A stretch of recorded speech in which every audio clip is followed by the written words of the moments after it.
Welcome to the next edition of the Leadership Lab. I'm absolutely delighted to be joined today by Debbie Prentice, the Vice-Chancellor of the University of Cambridge. Welcome, Debbie. Thank you. So wonderful to be sitting here and talking with you about leadership.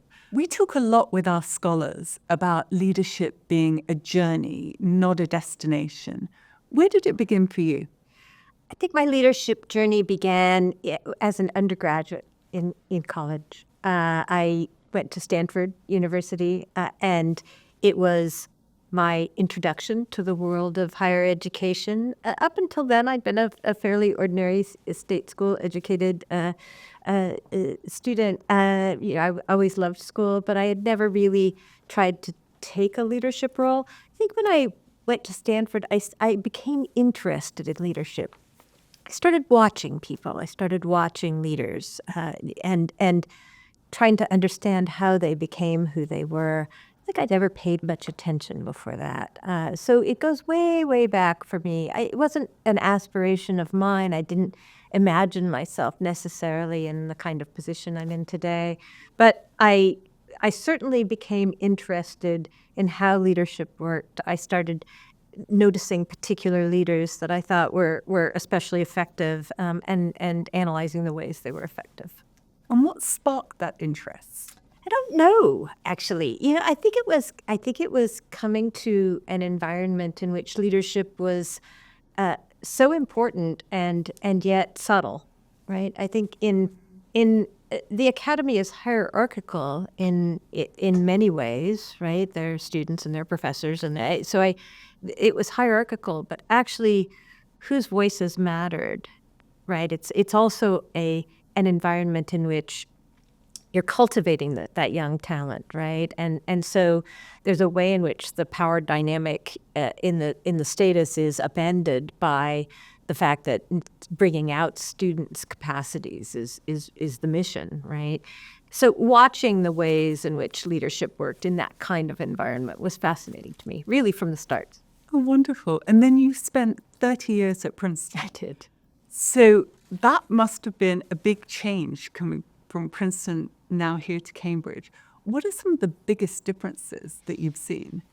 There are a million differences. And actually, I think that a lot of what I find very compelling about that transition has been moving across such different environments, but within institutions that have a very similar mission. Yeah. Right? There's a way in which Princeton and Cambridge are trying to do largely the same things, right?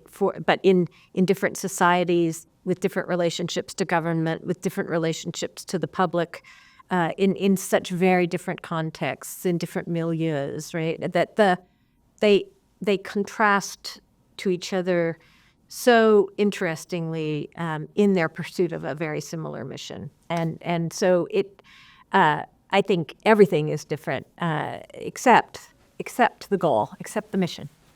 One of the core components, as you know, of our Laidlaw Scholars Undergraduate Leadership and Research Program is the international element. And that's because we believe firmly that living in a different space, in a new place, not just opens your mind to new experiences, but also helps you understand more where you came from and how other people look at your culture, your norms. Does that resonate at all with you? Absolutely.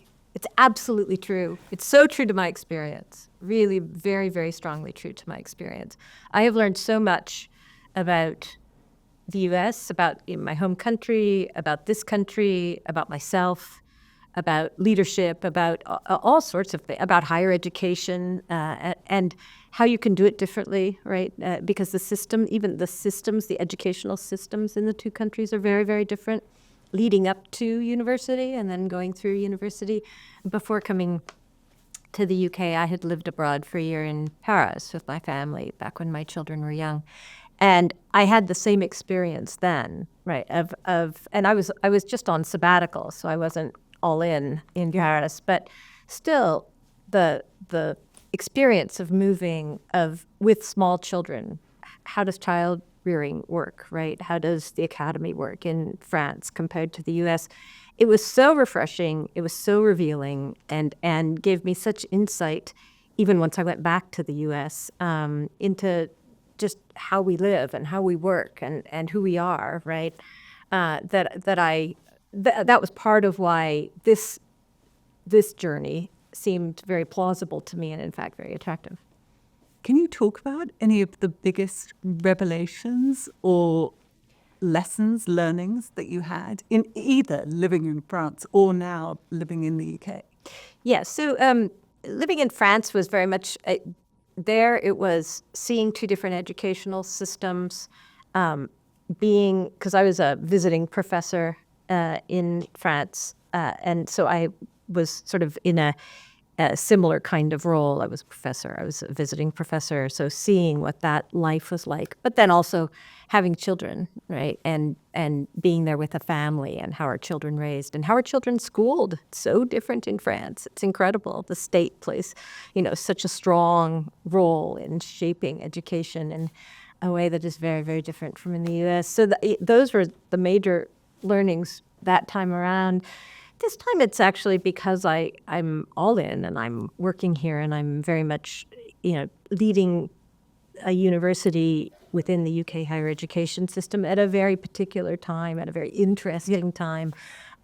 It's been a lot about higher education, about the country, about where the country is, where the university system is, in addition to where Cambridge is, how we can contribute to a national renewal that's going on now. There's a new government. I mean, it's much more external facing, I think, for me this time around, because I'm really all in, not just at the university, but in the country and beyond, right, in global higher education. So thinking about that in terms of sort of global challenges, are there sort of tough problems, I think wicked problems, we sometimes like to call them, that you think your American colleagues might view differently than you do from here? Sure. Yeah, absolutely. I think the thing to realize about the United States is that it's so big and heterogeneous within, right? And it's so far from everything else, and dominant in its sphere, that people don't look much outside. They sometimes collaborate globally, and they certainly bring in people. So they have a global element to them, but it's a big enough world that it largely looks inward, and they see things from that perspective. Getting out of that has been fascinating. Both to look back, so I understand. I used to hear things. I was at Princeton University, which is a particular place in the U.S. system. I understand Princeton so much better since I left it, and of course I was immersed in it, right? And I played all these roles, but I was always seeing it from within. I didn't understand really what was distinctive about Princeton, and what Princeton was committed to. You don't know what your university is committed to unless you know what the alternative to it is, right? Princeton is a very centralized place. It's a very pure research, basic research, not applied place. I didn't understand that actually the fact that there are very few master's programs, there are no professional schools, they're just PhDs and undergraduates, the purity of that, which is something that Princeton is enormously committed to. I had to leave to see what the alternative to that was, to see Cambridge, right, which is about, this university is going to change the world, right, and we've got a biomedical campus and we've got this huge innovation ecosystem. I mean, this is this is a place that's committed to that academic excellence, but it's about using it to change the world, and so much bigger, and it's so much more extroverted, and so much larger and more multifaceted. So I've just learned so very much about Princeton from being at Cambridge, and yet I'll always have a slightly outside view of Cambridge, right? Because I've come to it late in my career, and see it in the context of many other universities that I've known. So I'm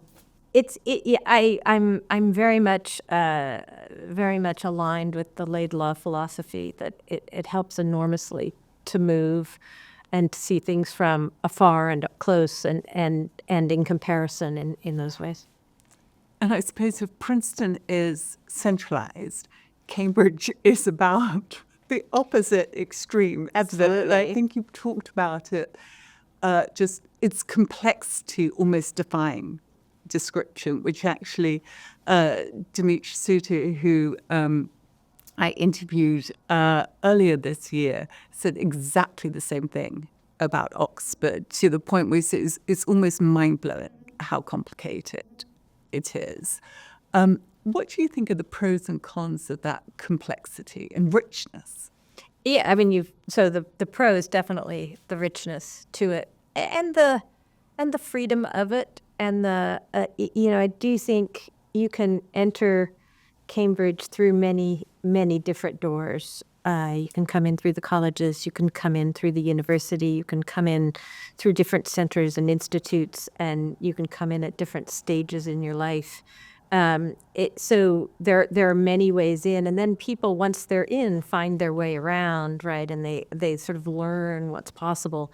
There's a sense of sort of unlimited possibility at Cambridge that comes in part from the complexity and the irreducibility of it. That's what I would say, right? Every center and institute, the college, and they all have their own identity, and it's not reducible to some grid or matrix or hierarchy, or it doesn't. And there's something wonderfully optimistic and life affirming about that, I think. So that's definitely the upside. I mean, the downside is in people in jobs like mine. I mean, it's impossible, right? So it's difficult to run it efficiently, right? It's difficult. I mean, it is a difficult place to run. At Oxford too, as you know, our experiences talking with our colleagues have indicated. It's not for us though who are trying to run it, right? We're trying to create we're trying to create a vibrant, alive, the best possible place to create knowledge and to learn and to discover. Imagine that, right? That's just an incredible undertaking, and that it's complex. I mean, it is sort of a living system, and it's evolved. It's got the complexity that nature has in a way, right? And so when you compare it to normal organizations, it looks crazy, and people are, I'm very often reminded of that. But nonetheless, I really do understand it as one of the best possible ways to do the work we do. As an alum, I completely appreciate that and fully support it. I can imagine, though, that it's quite hard to drive change when you have so many stakeholders and so many people just pursuing different interests and having different purposes and passions. Mm-hmm. Well, it's hard to drive directional and rapid change. I think in organizations like this one, they are changing all the time, right? I mean, they're changing and they're staying the same. They are dynamic, and the trick is to get your intervention to produce change, to interact well with the ongoing change in the system, and to take advantage of the direction of travel that things are moving, right? Or certainly not to cut against the grain, because then it's going to be impossible, right? You have to be somewhat more flexible. You have to be somewhat more opportunistic. You have to align with where you can get support, where you can see things moving. If you do that, and what I would say is in the real world, most social change occurs that way. So that's actually what one of the things I work on as an academic, work on social norms and social change from a psychological behavioral perspective. In fact, if you want to change human behavior in the real world, you're usually operating in a similar kind of situation where you need to take advantage of where people are leaning, and you know, you need to build change over time, and you need to be opportunistic. That's what engineering change at Cambridge is like. We've got a bit more control. Obviously, it's an institution, but and I do have a position in the institution that I can leverage as well to produce change. So it's not impossible, but it's just a different project in a way than it would be, say, in a corporation or a more simple kind of organization. We've just held our 2 annual scholars conferences. The theme was curiosity. And I was really struck by the fact that you spent your first few months asking questions. Why did you do that? And I'm still doing that. I should say I'm still asking questions. I don't think I'll ever quite stop asking questions. But it's grounded in what in a view of how you lead and how you produce change in organizations like this, in all universities really, but certainly universities as complicated as Cambridge. You've got to understand it a little bit to begin with. You know, my people, when I first came in, a lot of people would say to me, so what are you going to change at Cambridge? You know, what are you going to do, right? What's your agenda? What are you going to accomplish in your first 100 days? And I always, I was never quite sure how to respond to those questions, except to say, you know, if I came in with that would be a disaster, right? Really. I mean, I know what Cambridge wants for itself. I learned that through the interview process. And I know from looking at it outside, I've seen alternative ways of doing things. I can see some advantages to changing the way we do things a bit. But first, you got to learn the place, and you got to hear from people. I mean, these are people organizations. What do people want? What are people working on? What do they wish were easier, right? What do they dream about? And if those aren't the things that we think they should be dreaming about, how can we open up the space and let them dream bigger, right? So it's got to start with questions always. I love the idea of dreaming, partly because one of our Laidlaw scholars at London Business School said to us once that until she came to LBS, she didn't know that she wasn't dreaming big enough. Yeah, and I just thought that was right? The most beautiful sentiment and impact of the program. Were there any dreams that you heard that surprised you? Actually, yes, I think so. One of the things that I think the thing that surprised me the most coming to Cambridge was I had an inkling of it before I came, but really it was how important Cambridge was to the UK. People told me that. They told me that that Cambridge and Oxford had sort of outsized importance for historical reasons and otherwise in higher education here, and that, you know, if anything that happened at Cambridge would be of interest to the national media, for example. In the United States, there's no way to understand that. Nobody could say that in a way that would enable you to understand, because that's implausible. It's just not. There's even Princeton. Yeah, no, even Harvard. I mean, it just, there would be part of the country that would be interested, and then there would be huge swaths of the country that wouldn't be able to care less, right? It doesn't hang together in the U.S. It's sort of committed to a very different model of what a nation is, really. In the U.K., what we do, we actually, it matters to Britain what we do, and we can, we talk a lot about what Cambridge contributes to the UK economy. It's huge. Yes, like £30 billion, right? So it shows up on the national landscape, and the things we invent here and the problems we solve here can have significance for the country overall, and through that, the world overall, because the UK is not a large country, therefore, and it's so centralized compared to the US, for example, that you can have an impact on a very significant country in the world, and that can have a global impact. That kind of that was all new to me. I felt it in my in my interviews, right? I sort of felt the sense of possibility and the emphasis on impact and really wanting to make a societal contribution. That was part of what I found very compelling about Cambridge, but I didn't really understand it till I got here.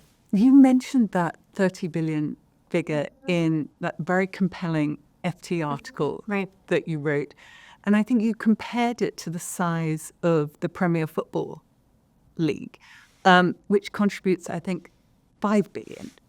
Do you think that most people are aware of just what an economic contributor Cambridge is? I'm sure everyone realizes from a knowledge perspective, but that how Cambridge really benefits the UK economy. Do you think people are aware? I think when we had that economic impact report done, I think that result was very surprising, even to us. We didn't know, right? We wanted to see. We had the economic impact report done. That came out of it. We were surprised. We started telling people. Everybody else was impressed by that figure. I think now what's really interesting and super heartening, because this hasn't been that long. I mean, that maybe was 18 months ago or something. It wasn't that long ago. Now, actually, in conversations with government about productivity, I hear much more recognition that universities contribute to the UK economy, that they're major employers, that they spin out companies that contribute. I mean, for us, it's really the companies that come out of Cambridge. It's 23 billion of it is that, right? So, but we are all major employers and as well, and just recognizing what the sector brings to the economy has I hear it. I hear it in what the government is saying now, right? And it's very much now a part of the conversation about why the university sector is important to the country as a whole, and especially to its productivity and to its future. What are you hoping the government will do now that they have that recognition and that knowledge?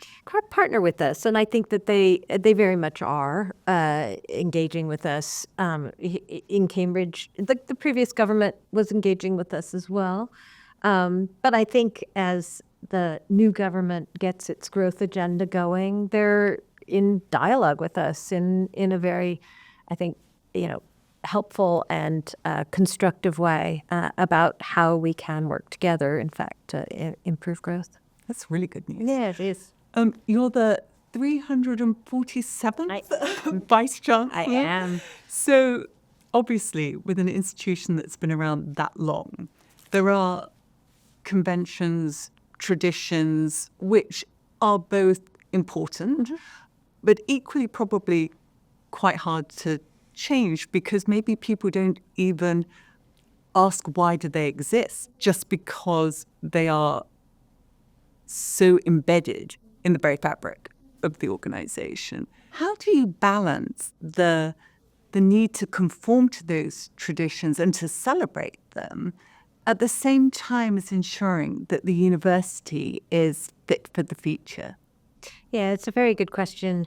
I think that the traditions and conventions are actually important ways that our community comes together and shares something. And so long as they serve that function, and they really do. I mean, so Grace Before Meals, and I did all of the ways in which the colleges function, and the occasions that we mark as a university and the ceremonies that we have I actually find lovely. They're moments where our community comes together and everybody knows what to do and everybody knows what it means.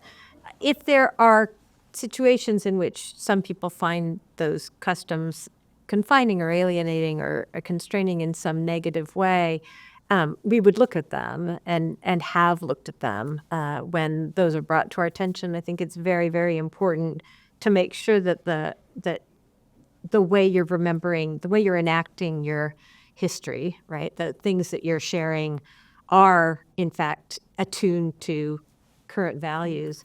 But I actually think that on the whole, they are much more bonding agents than they are constraints on what we can do going forward. So I I think that I wouldn't want to do without them. I find them to be very significant identity markers for our colleges and the university. One of the first things that I think you introduced were the Vice-Chancellor's dialogues, to create a forum, I guess, and discussion for difficult subjects and potentially opposing views. Can you talk a bit more about what was the motivation to do that and how they're going? Yeah, sure. So when I interviewed for the job was a moment of a lot of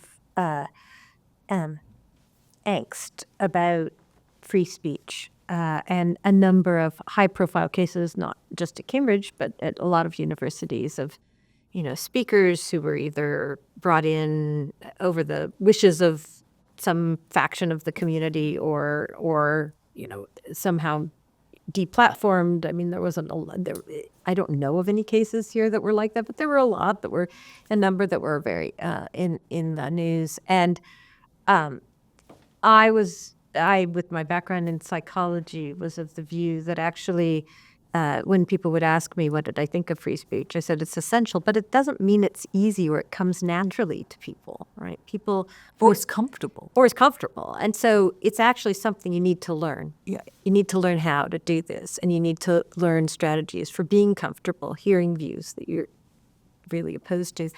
And you need to see it done well. And so that's really that was what animated the Vice-Chancellor's dialogues, because I've seen this kind of dialogue, disagreeing agreeably done well. And so we started them last year. We did 2. They were really different and really fascinating. One was on assisted dying, which is it's suddenly become a very hot topic. Yeah.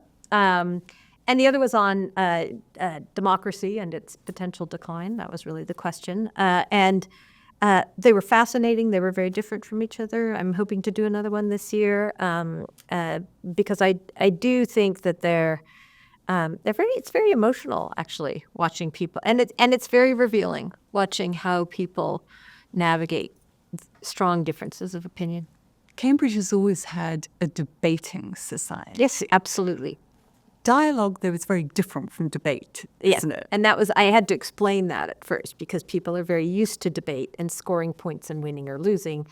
And that doesn't open up a space. That's not an exploration space. The dialogue idea really came out of a recognition from conversations with students and others that oftentimes people do want to learn.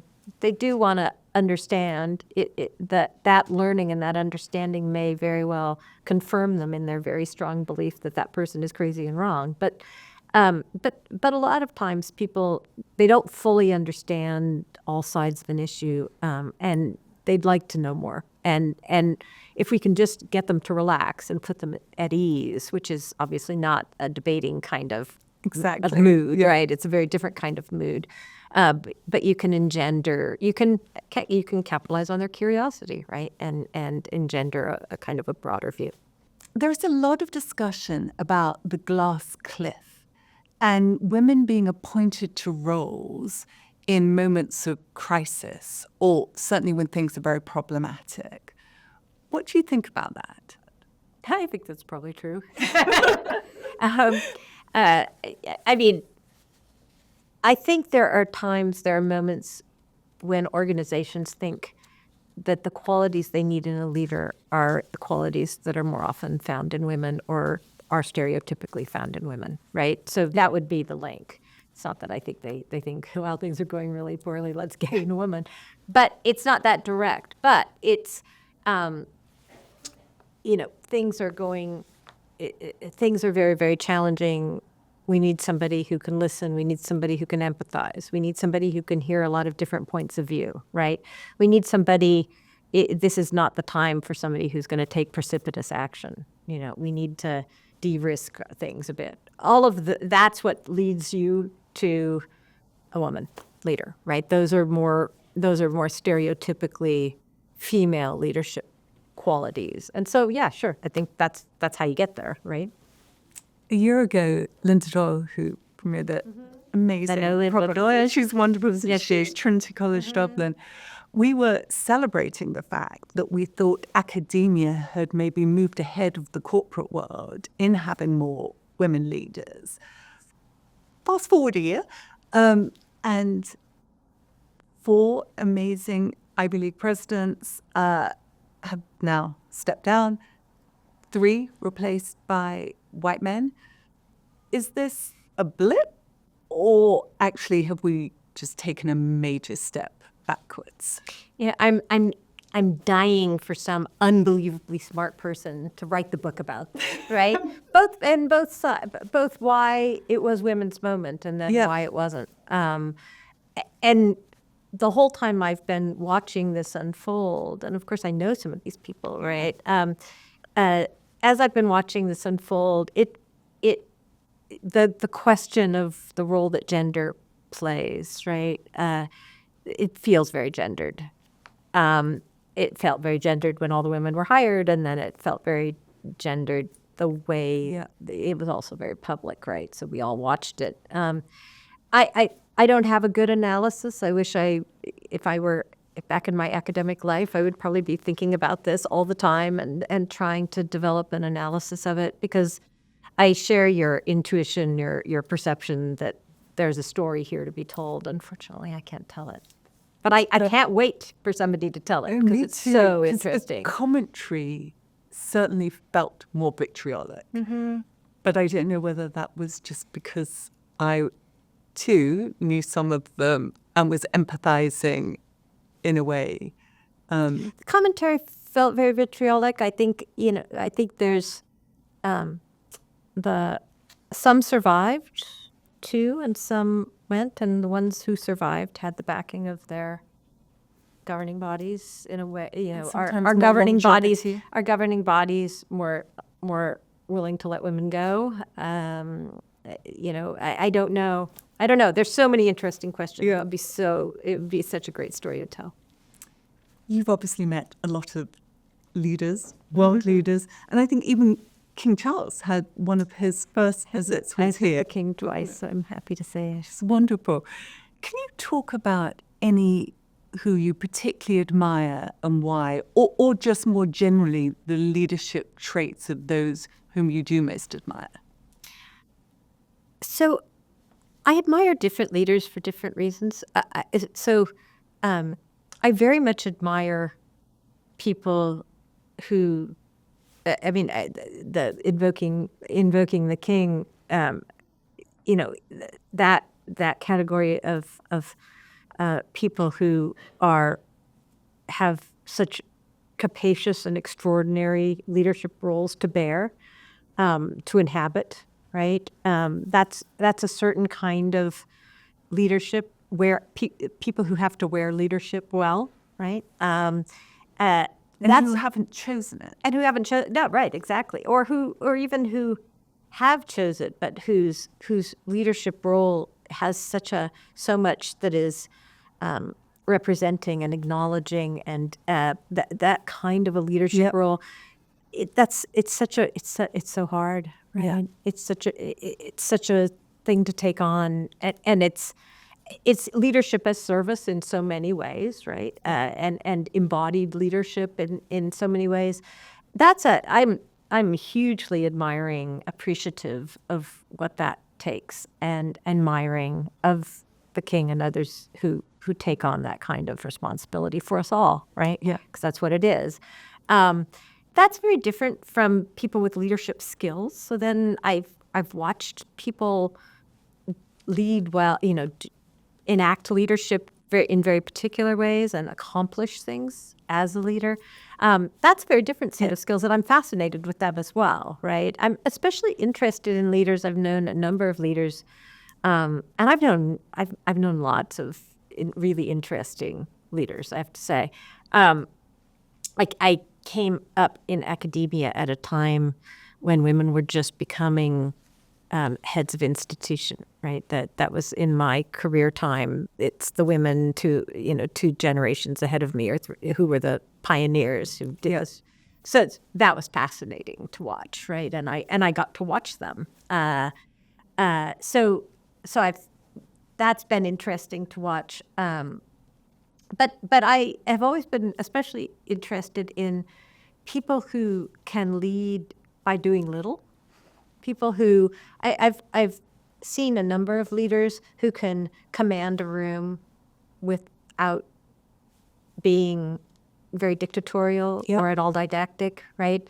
Who, for some reason, everybody in the room watches them for their reaction. And that kind of leadership especially intrigues me because that kind of leadership, I think, can in many ways be, can catalyze growth and change in organizations in unpredictable ways, right? If you're telling everybody what to do, you're sort of defining the terms of what of you're defining the ceiling, you're defining the capacity.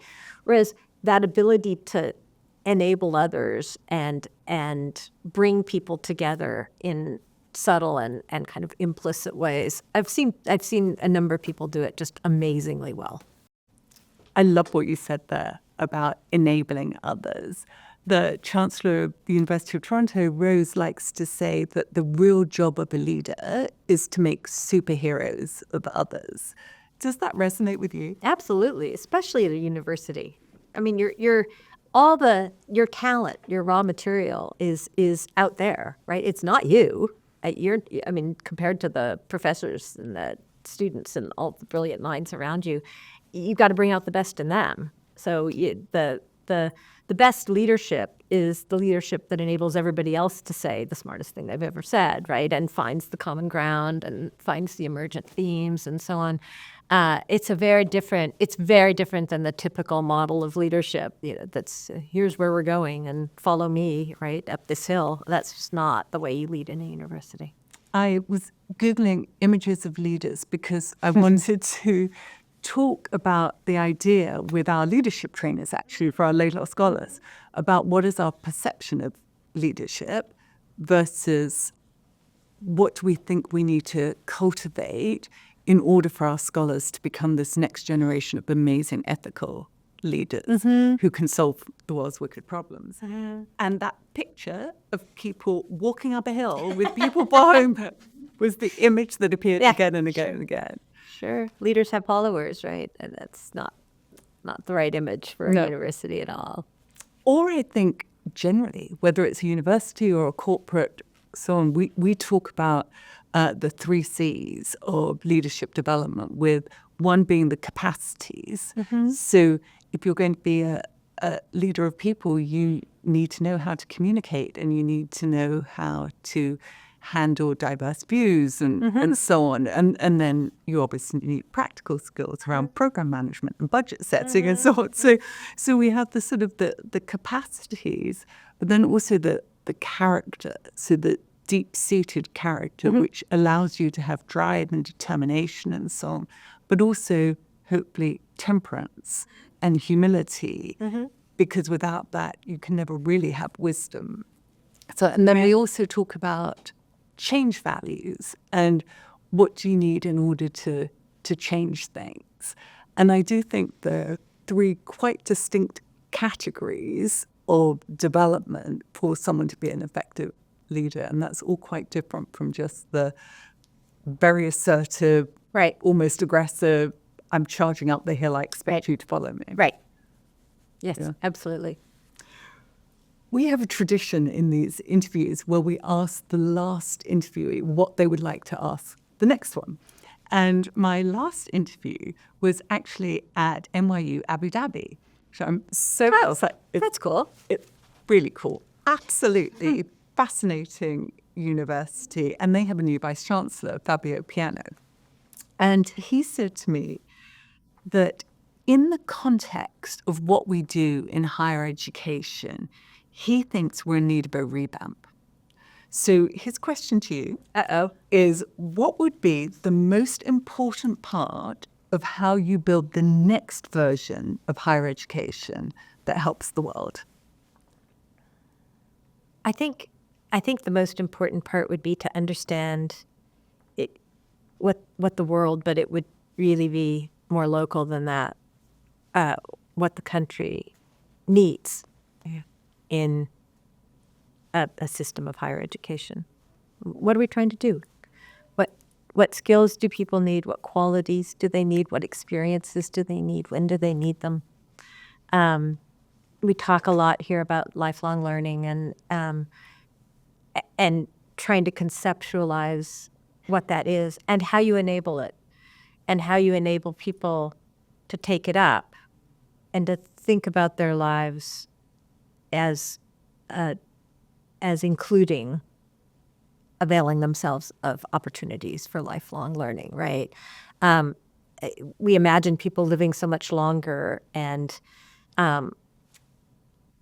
what that should mean for their lifespan and their earlier life and when you're educated and then when you're educated again and you need your education for your first life and then you need to at some point revamp. And so a system of higher education, it's been difficult, I think, to think about how to provision that because we're grafting it onto a system that wasn't meant to provide it, right? Yeah.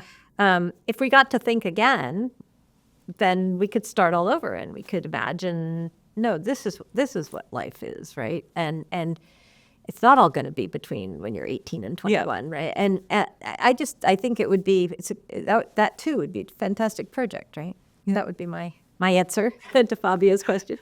Dr. Michael Spence had a slightly easier question, I think. His was, what brings you the most joy in your work? That is definitely an easy one. For me, it's the people I meet. I love meeting people and hearing their projects. It makes me optimistic every day, right? Including students. I mean, they're lovely. And to be at Cambridge is to have the gift of an ever-replenishing supply of brilliant, optimistic young people. It's fantastic. What would you like to ask the next Vice-Chancellor? Well, gosh, these are such capacious questions.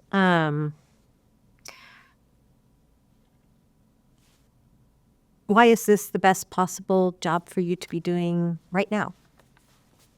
Perfect. Yeah. Debbie, it's been such a pleasure. Thank you very much indeed. Thank you.